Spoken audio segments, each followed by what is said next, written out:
शहादा तालुक्यात आयुर्वेदिकच्या नावाखाली बोगस नेत्र ड्रॉप शिबिर। नंदुरबार जिल्ह्यातील शहादा तालुक्यात ग्रामीण भागात आरोग्य विभागाची परवानगी न घेता बोगस नेत्र शिबिराचा धुमाकूळ।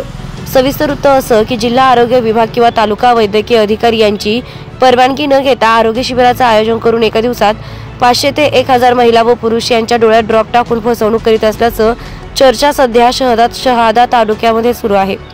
कोणत्याच नागरिकांची डोळे तपासणी विना प्रत्येकाला सरसकट एकच ड्रॉप देण्यात येत आहे। या डॉक्टर विनायक गुरव जिल्हा कोल्हापूर येथील असून त्यांच्या बद्दल आरोग्य विभागात तक्रार केली असता तालुका वैद्यकीय अधिकारी यांनी फक्त कार्यवाही केल्याचं भासवत आपलं कर्तव्य बजावलंय।